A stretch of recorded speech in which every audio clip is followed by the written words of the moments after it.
Assalamualaikum warahmatullahi wabarakatuh. Selamat pagi. Jumpa lagi dan Ibu Rosita. Kita akan belajar bahasa Indonesia paket C ya, kelas 10. Oke, kelas 10 kita materi terakhir hari ini adalah tentang teks anekdot. Oke, teks anekdot ya. Nanti teks anekdot ini akan masuk di ujian semester ya, semester 5. Oke, modul yang kita gunakan adalah modul yang kelima ya, modul 5. Paketnya secara SMA kelas 10. Oke, ini dia. Nah, kita akan pelajari nanti mengevaluasi dan menyusun teks anekdot ya, lalu menganalisis struktur dan kebahasannya serta menyusun teks anekdot. Nah, ini dia petunjuk penggunaan modul. Nah, ini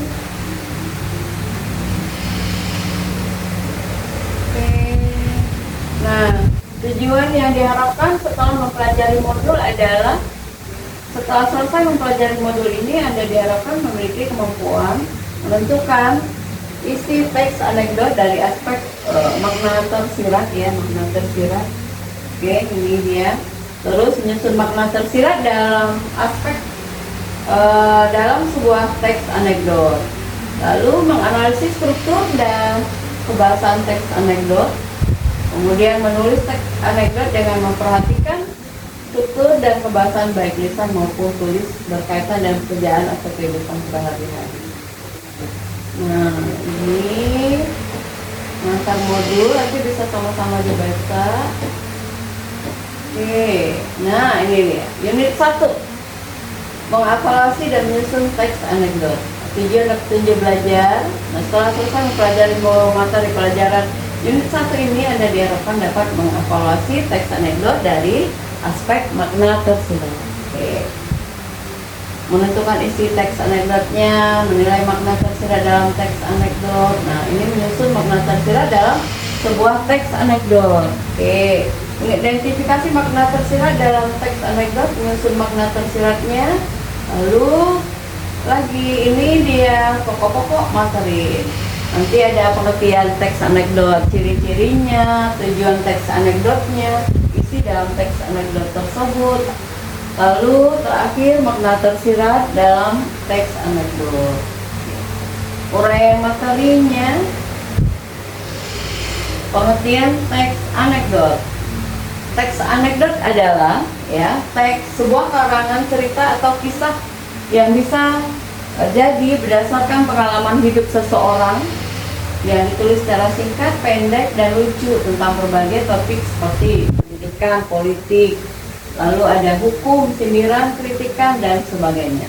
Dalam teks anekdot itu sendiri, perlu diketahui bahwa teks anekdot tidak hanya berisikan kisah-kisah cerita lucu semata, melainkan pendapat juga amanat, pesan moral, serta ungkapan tentang suatu kebenaran secara objektif. Oke, untuk memperluas wawasan Anda, bacalah teks laporan hasil observasi. Ini harusnya teks anekdot ya. Kenapa hasil observasi?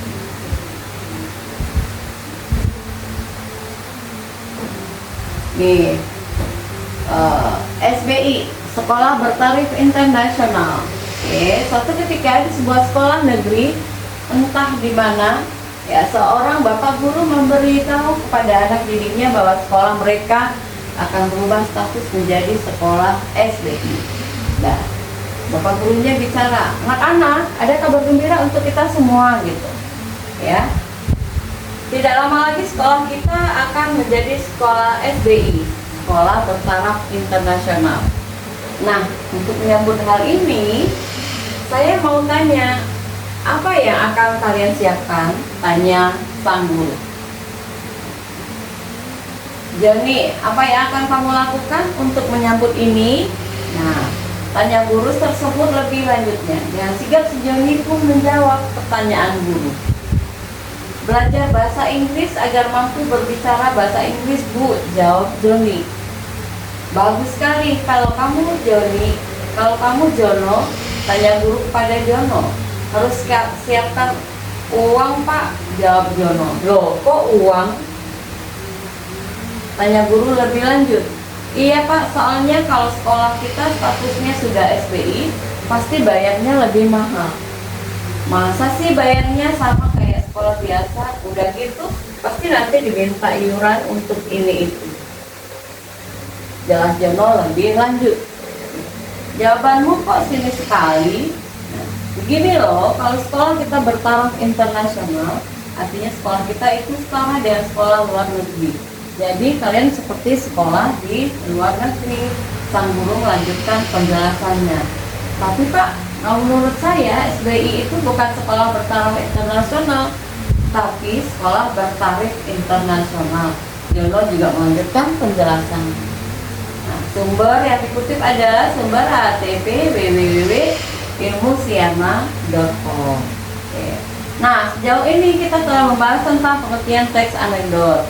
Sebuah contoh telah diberikan dan kita baca barusan. Tentu kita mendapatkan gambaran mengenai teks anekdot. Oleh karena itu, agar lebih memantapkan pemahaman Anda mengenai teks anekdot, silakan Anda bentuk kelompok. Nah, ini disuruh belajar kelompok ya. Nah, ini pengertian ininya. Garis besar dari teks anekdot merupakan sebuah karangan cerita atau kisah. Nah itu dia pengertiannya lengkapnya ya. Lalu yang ke B, ciri-ciri teks anekdot. Nah, ciri-cirinya apa? Ini yang pertama. Setelah mengetahui pengertian dari teks anekdot, maka kita perlu juga mengetahui ciri-ciri dari teks anekdot tersebut. Nah, pertama ciri-cirinya adalah teks anekdot bersifat umum atau lelucon. Dia berisinya humor, lucu ya gitu ya, lucu. Artinya teks anekdot berisikan kisah-kisah lucu atau bualan. Yang kedua, ciri-cirinya adalah bersifat menggelitik. Menggelitik itu maksudnya teks anekdot akan membuat pembacanya merasa terhibur ya dengan kelucuan yang ada di dalam teks. Terus tiga, bersifat menyindir, ada sindiran halus di situ.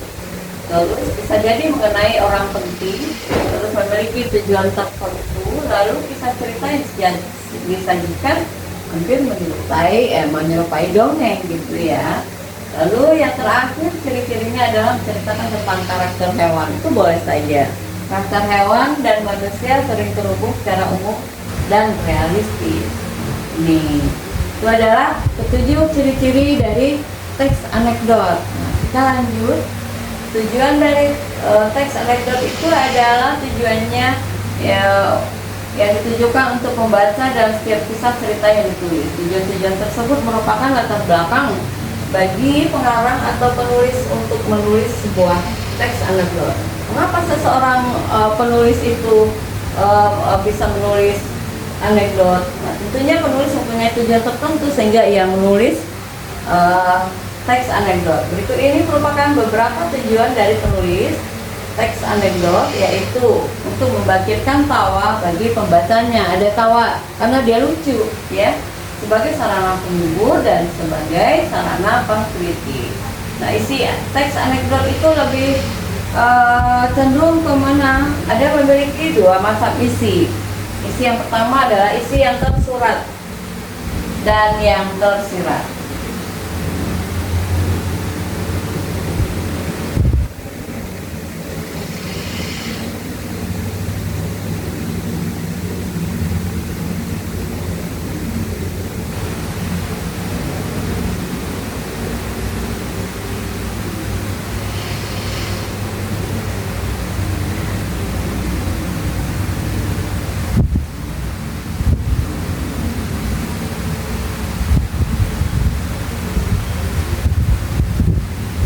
Oke, udah kita bahas tadi isinya bersifat ada dua macam ya, isinya itu ada tersurat, ada tersirat. Isi secara tersurat berarti ada tersirat.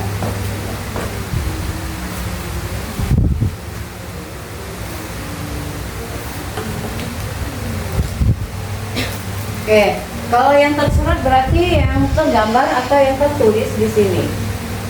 Dan yang tertulis, ya ini tulisannya itu adalah tersurat. Ini berarti dia ada bersifat tulisan. Nah, kalau yang tersirat berarti dia tidak di luar dari itu, ada makna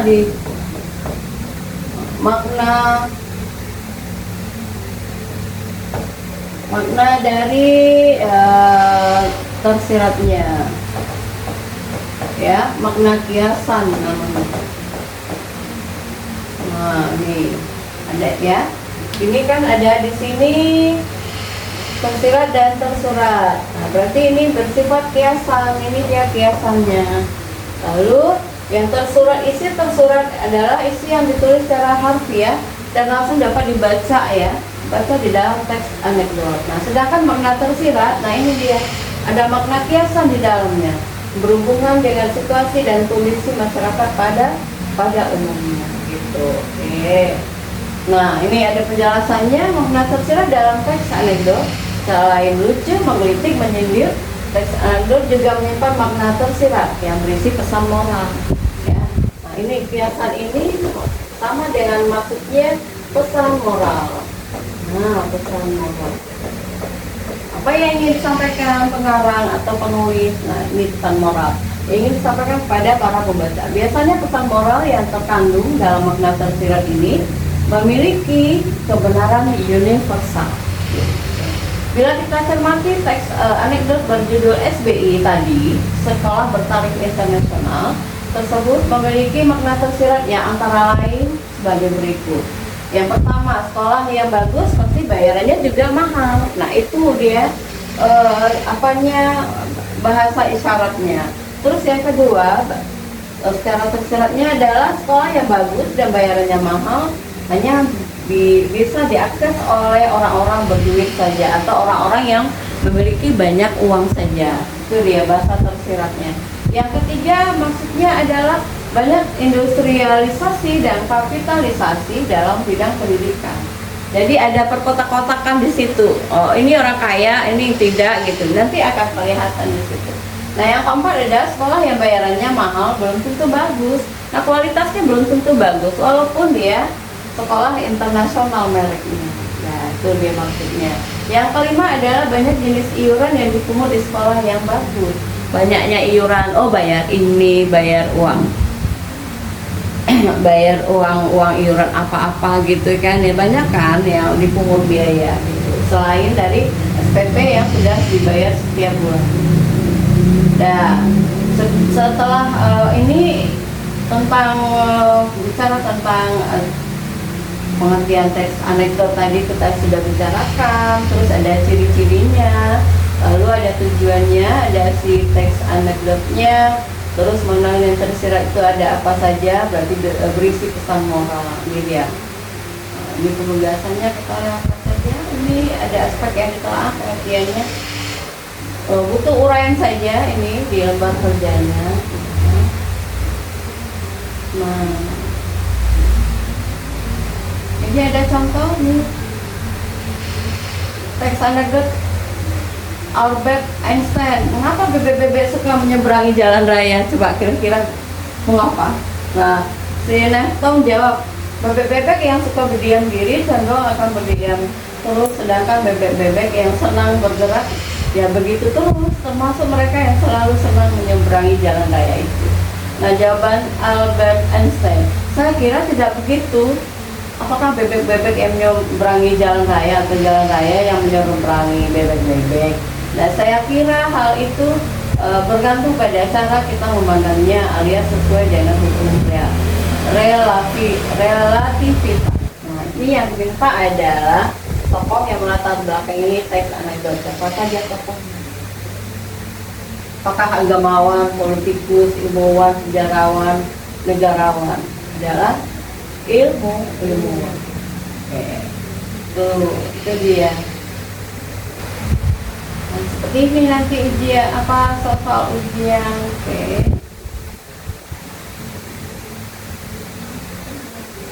Nah, unit 2 menganalisis tentang struktur dan kebahasaan atau menyusun teks anekdot. Tujuannya nanti bisa dibaca sendiri tujuannya. Terus pokok-pokok materinya nanti ada teks anekdot, strukturnya apa saja, unsur kebahasaannya, kerangkanya, membangun teks anekdot, lalu menyunting teks anekdot. Ini ada sebuah contoh teks anekdot tentang petugas kebersihan. Ya, kita baca sama-sama yuk. Petugas kebersihan. Pada suatu hari ada seorang petugas kebersihan yang sedang menyapu jalanan kota. Tiba-tiba dari arah barat ada pengendara mobil yang melemparkan sampah keluar kaca jendela mobil. Ibaratnya ya. Terus karena kesal, akhirnya petugas kebersihan pun menghentikan kegiatan menyapunya dan berteriak kencang. Apa teriakannya? Woi, kalau buang sampah lihat-lihat dong, jangan buang sampah seenaknya, hargai saya kalau lagi kerja. Kayak itu ucapan dari yang tukang penyapu jalan. Lalu mobil itu pun berhenti dan dari dalam keluarlah seorang pria yang rapi, berkemeja dan berdasi. Ya. Akhirnya petugas kebersihan memilih untuk menghampiri orang tersebut. Pak, bisa kagak sih kalau buang sampah enggak di jalan? Ini saya susah loh bersihkannya gitu ya, kata petugas kebersihan dengan perasaan kesal. Sejauh bapak yang berdasi ini, dia udah necis, rapi, berdasi lagi ya kan. Sebelumnya maaf pak, saya tadi tidak bermaksud gitu, jawab pria itu. Masih aja ngeles alasan, padahal udah ketahuan, sahut petugas kebersihan. Jadi gini pak, saya ini hobi main basket dan saya tadi sedang mencoba latihan dan melempar sampah ke tong sampah di sana. Pria berdasi menjawab sambil menunjuk tong sampah di dekatnya. Akhirnya petugas kebersihan meninggalkan pembicaraan sambil berbicara dalam hati. Ada-ada saja dasar orang-orang zaman sekarang, tambah aneh aja. Itu dia. Jadi isyaratnya adalah walaupun orang itu berdasi, necis, pakaian rapi, belum tentu tingkah lakunya sama dengan seperti pakaiannya yang bagus itu. Jadi dia harusnya amanatnya adalah atau pesan moralnya adalah membuang sampah pada tempatnya itu lebih baik ya. Tidak memandang harus orang yang berdasi ataupun tidak. Cerminan perilaku itu harus menentukan orangnya. Oke, itu tadi adalah contoh teks anekdotnya. Sekarang kita bicara tentang struktur teks anekdot. Teks anekdot juga memiliki struktur dalam pembentukannya. Struktur tersebut antara lain abstraksi, ada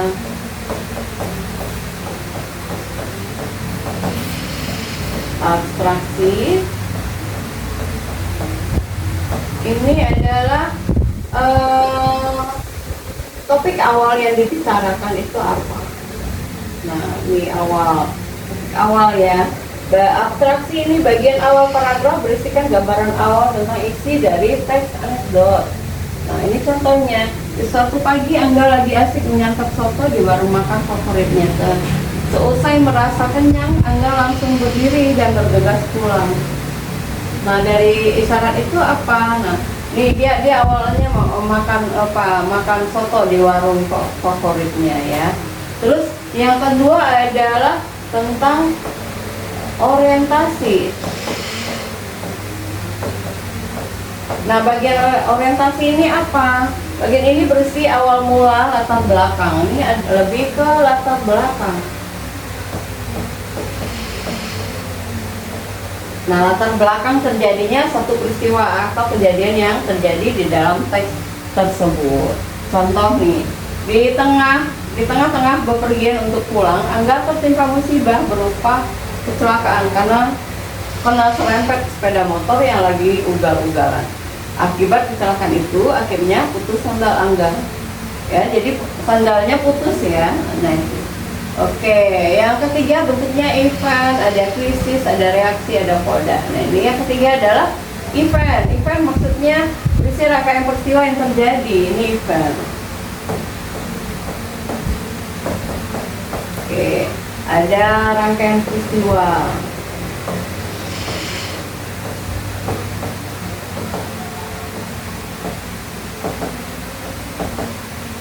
Nah, ada rangkaian peristiwa yang terjadi. Contoh, secara terpaksa Angga berjalan kaki ya dia berjalan kaki karena sandalnya tadi putus ya. Dia tidak disertai memakai sendal. Nah, dikarenakan jarak rumahnya yang jauh, akhirnya dia mau berkunjung ke toko terdekat buat membeli sandal. Namun apa buat, jumlah uang di dompetnya tidak cukup ya. Nah, itu di kejadiannya. Nah, setelah dari event ada krisis. Nah, krisis ini bagian yang berisi tentang pemunculan masalah. Ini krisis. Yang keempat berarti tingkatannya krisis. Muncul masalah-masalah ya. Muncul masalah. Oke, muncul permasalahan yang terjadi di dalam teks anekdot. Contohnya, karena jumlah uang tak cukup, Angga akhirnya memiliki niatan buat menggosok sandal di masjid. Jadi dia ada niat untuk ambil sandal di masjid, ya kan? Karena uangnya nggak cukup. Yang lokasinya cuma beberapa meter dari toko sandal tersebut. Angga akan menggosok sandal paling bagus yang terdapat di masjid tersebut.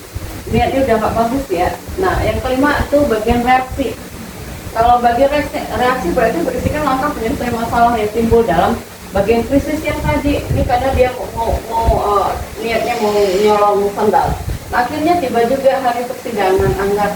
Ini jadinya dia disidang ya kan, karena dia bersalah disidang dia. Angga berada di kursi tersangka disertai muka yang tertutup. Nah, di bagian koda ini adalah akan muncul perubahan yang terjadi pada tokoh di dalam teks tersebut. Lalu hakim menjelaskan ke si Angga bahwa ia mencuri sandal, maka dia merugikan seseorang dengan nilai Rp30.000 saja. Sementara para koruptor melakukan korupsi duit 2 miliar, maka ia sama saja merugikan 200 juta rakyat Indonesia. Nah, jadi ini kodanya ya. Nah, bagian terakhir adalah reorientasi. Bagian ini merupakan akhir dari teks sekaligus sebagai penutup. Nah, jika dihitung-hitung koruptor cuma bikin rugi Rp10 saja masing-masing orang, sehingga kerugian karena aksi yang dikerjakan oleh Arya apa Angga? Nah, Angga lebih gede dibandingkan aksi yang dikerjakan oleh para koruptor. Nah, ini dibandingkan kisahnya si Angga yang mencuri cuma sendal seharga 30.000, tapi dibandingkan dengan para koruptor yang korupsinya bermiliar-miliar. Atau bisa bicaranya tentang ini merugikan 200 juta rakyat Indonesia. Nah, itu dia sifat lucunya di situ. Nah, di dalam anekdot itu intinya itu ada kisah lucu, ada sindiran ya. Intinya tuh ada sindiran, dia bersifat lucu ceritanya, menarik. Nah, bikin kita happy gitu ya. Itu dia. Itu adalah gambaran dari strukturnya. Nah, sekarang kita bicara tentang kaidah dari kebahasaan teks anekdot tersebut. Apa saja kaidahnya? Teks anekdot memiliki kaidah kebahasaan tersendiri yang berbeda dari teks lainnya. Kaidah kebahasaan ini di dalam teks anekdot sebagian berikut. 1. Menggunakan kata keterangan waktu lampau. Nah, misal ada kata dahulu, tahun lalu, 2 bulan lalu, waktu itu, dan lain sebagainya yang berhubungan dengan menggunakan kata keterangan waktu lampau. Nah, yang kedua menggunakan kata penghubung. Penghubung itu maksudnya adalah konjungsi.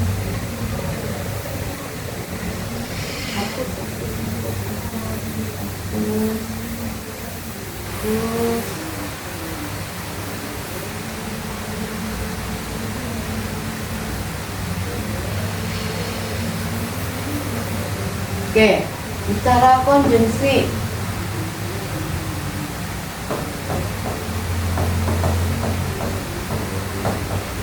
Konjungsi itu adalah kata penghubung.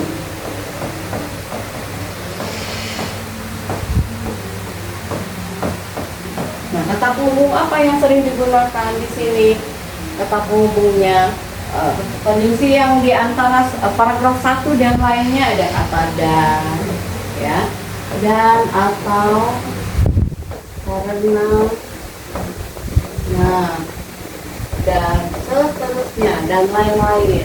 Nah, yang ketiga terdapat penggunaan kata kerja itu verba ya, verba, membaca, tertawa, berjalan, terdiam, menulis, dan lain sebagainya. Ada yang keempat itu urutan peristiwa berdasarkan waktu kronologis, ya, urutan waktu. menggunakan jenis pertanyaan retorik, yaitu pertanyaan yang tidak mengharuskan untuk dijawab. Nggak perlu. Padahal si penanya itu tahu jawabannya, itu udah tahu dia jawabannya, tapi dia terus bertanya. Itu namanya kalimat retorik atau pertanyaan retorik. Yang terakhir, kaidah kebahasaannya dalam menggunakan kalimat perintah. Ada kata buanglah, tolonglah gitu ya, catatlah, perhatikanlah, ambillah. Nah, itu dia bagian dari kaidah kebahasaan teks anekdot.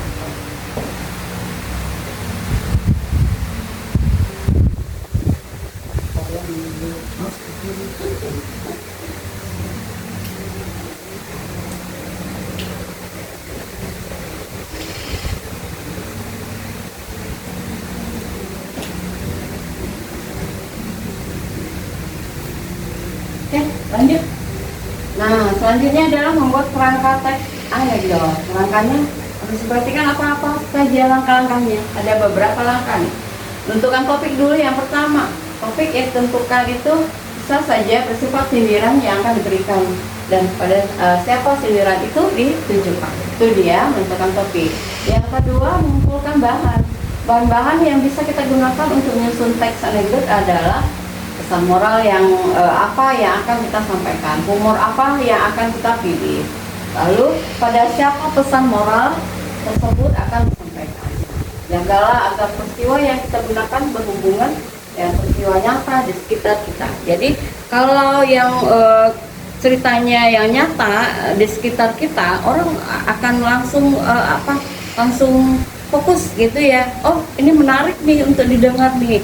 Tapi kalau sifatnya mengada-ada, orang nggak akan mau dengar gitu.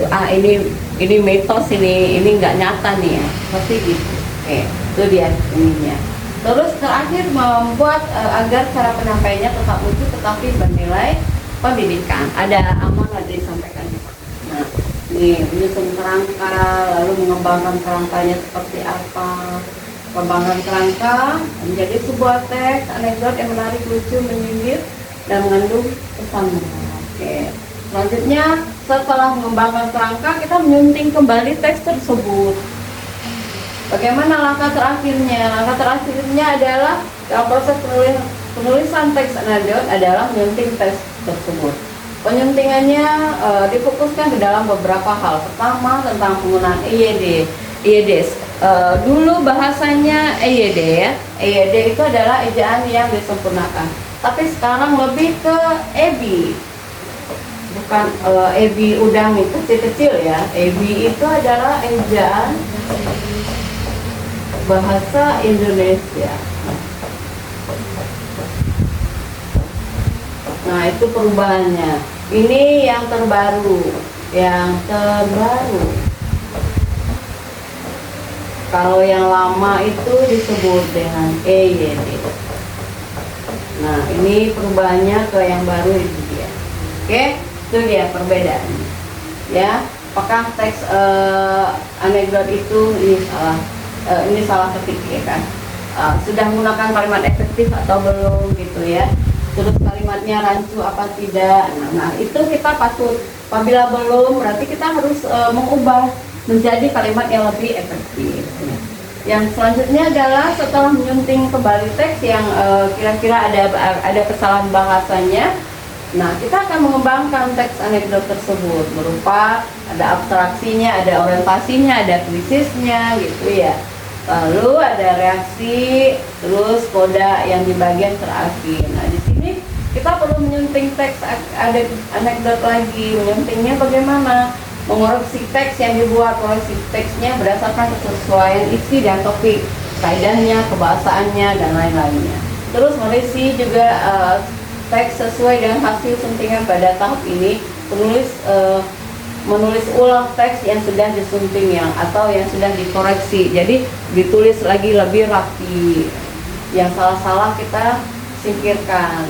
Terus pengendapan ide. Nah, setelah teks yang sudah dibuat diendapkan dulu atau ditinggalkan dulu, setelah beberapa jam teks yang sudah ditulis baru dibaca ulang.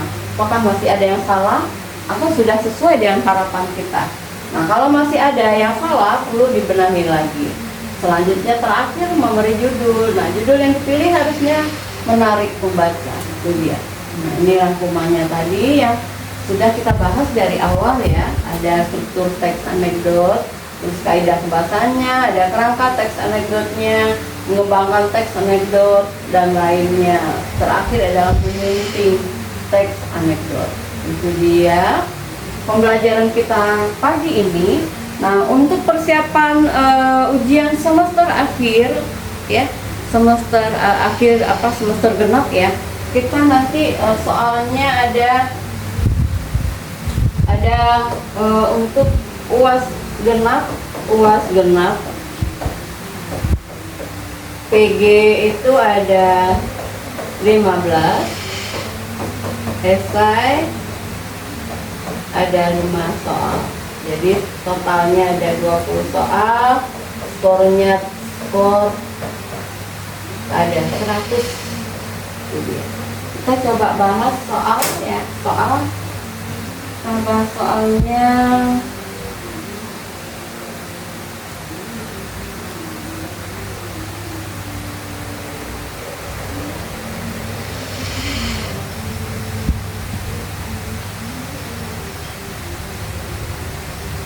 Oke, bahas soal yang pertama pilihan ganda, teks negosiasi. Berarti di dalam ujian UAS nanti kisi-kisinya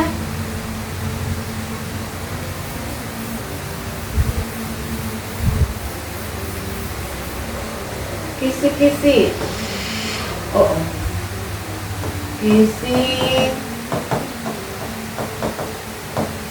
UAS genap tentang teks negosiasi.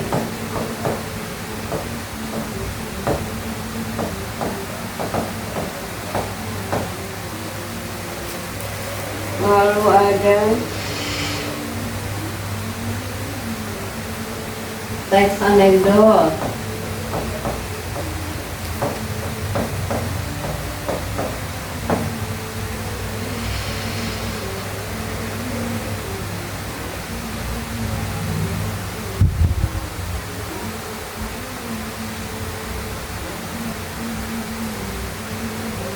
Ada 2 macam ini aja soalnya.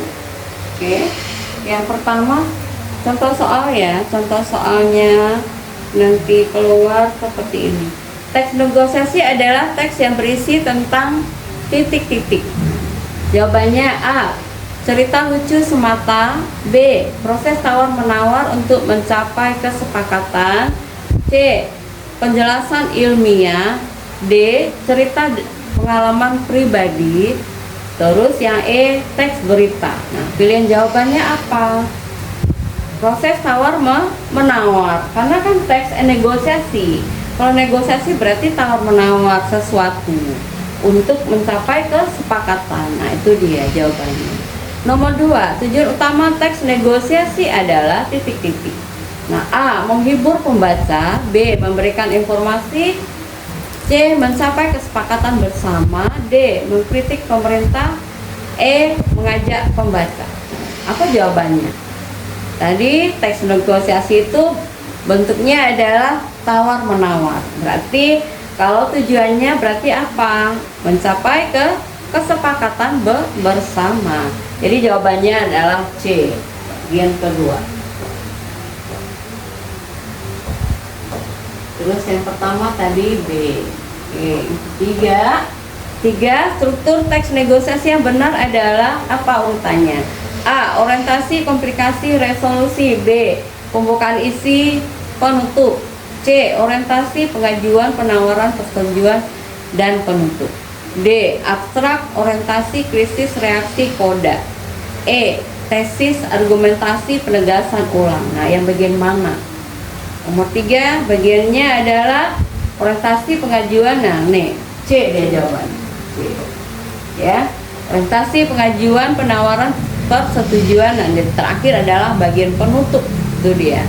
Terus yang keempat, dalam negosiasi sikap yang harus dihindari adalah A, sopan.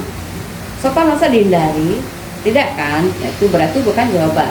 B. Menghargai lawan bicara. Pasti dong harus menghargai lawan bicara. Ya. Terus C. Memaksakan kehendak. Nah, ini sikap yang harus dihindari apa tidak? Yang D. Mendengarkan pendapat. E. Berbicara santun. Jadi A, B, D sama E itu sikap-sikap yang benar-benar yang harus kita terapkan dalam bernegosiasi. Nah, sikap yang kita hindari adalah memaksakan kehendak pada orang lain. Jadi jawabannya C. Iya. Jawabannya adalah C. Terus yang kelima, kalimat berikut yang termasuk penawaran adalah apa penawarannya? Selamat pagi, ada yang bisa saya bantu? Itu A. Yang B, saya ingin membeli tas ini. Itu nada penawaran apa tidak? Tidak ya. Yang C, bagaimana kalau harganya 100.000 saja? Ayo. Terus D, terima kasih atas kesepakatannya. Terus yang E, tas ini sangat bagus. Jadi jawaban yang benar adalah kalimat yang menyatakan penawaran, bagaimana kalau harganya 100.000 saja? Itu dia, C jawabannya. Oke. Ya, nah, Ibu pintar bisa jawab. Oke, nomor 6. Kita bicara tentang teks anekdot. Teks anekdot bertujuan untuk apa tujuannya? A. Memberikan penjelasan ilmiah. B. Menghibur dan menyindir. C. Mengajak membaca. D. Memberikan informasi. E. Menyampaikan berita. Kira-kira apa ya? Teks anekdot bertujuan untuk menghibur dan menyindir. Jawabannya adalah B. Oke, yang nomor 7.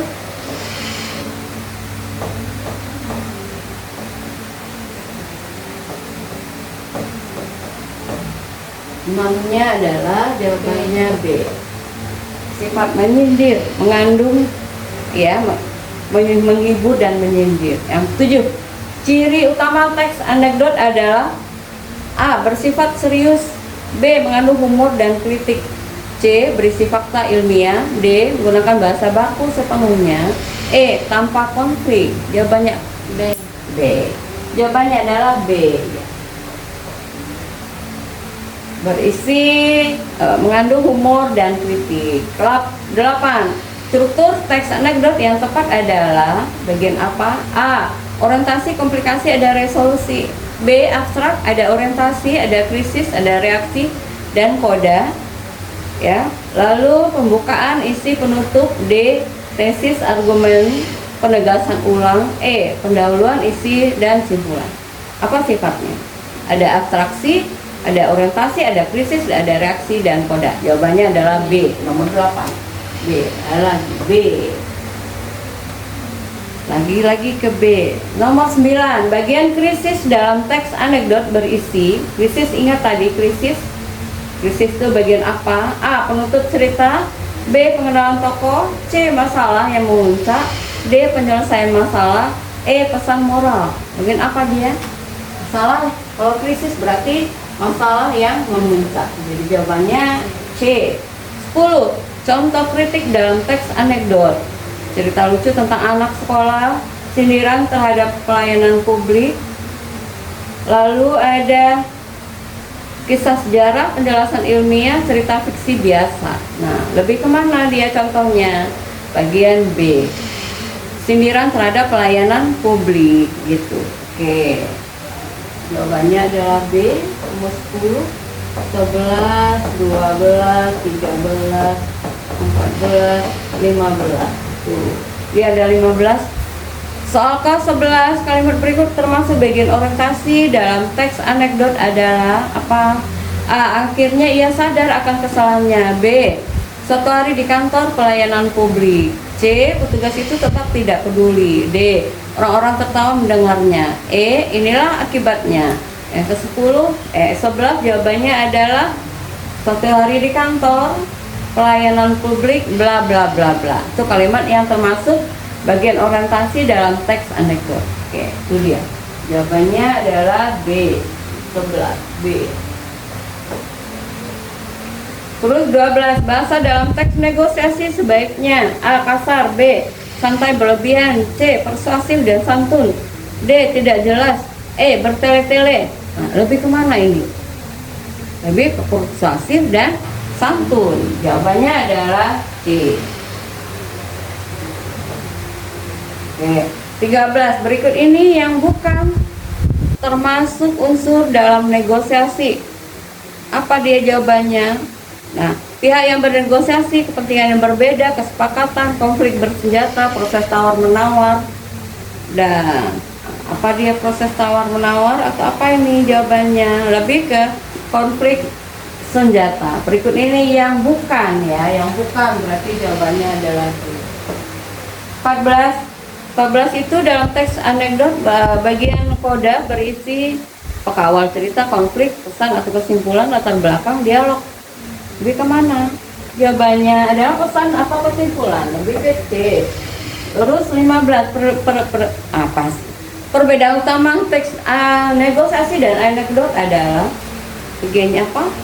A. Negosiasi lucu, anekdot serius. Terbalik ya. Negosiasi untuk kesepakatan, anekdot untuk humor dan kritik. C. Negosiasi berupa cerita, anekdot berupa fakta. Salah. Terus negosiasi tidak memiliki struktur. Salah. Anekdot tidak memiliki tujuan. Salah. Jadi jawaban yang benar adalah negosiasi itu adalah untuk kesepakatan, anekdot berarti untuk humor dan kritik, untuk atau sindiran. Ya.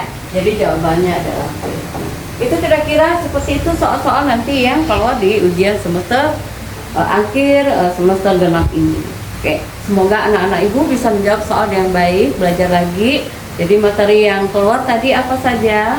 Teks negosiasi dan teks anekdot. Nah, ibu pilih 2 materi saja, tidak usah banyak-banyak. Yang penting anak-anak ibu bisa menjawab dengan benar, nilainya bagus-bagus semua ya, bisa naik ke kelas selanjutnya. Oke. Selamat pagi, jumpa lagi nanti di lain kesempatan. Penutupnya adalah terima kasih pagi ini sudah mengikuti pembelajaran kita yang singkat. Akhir kata, assalamualaikum warahmatullahi wabarakatuh. Sampai jumpa lagi. Selamat pagi.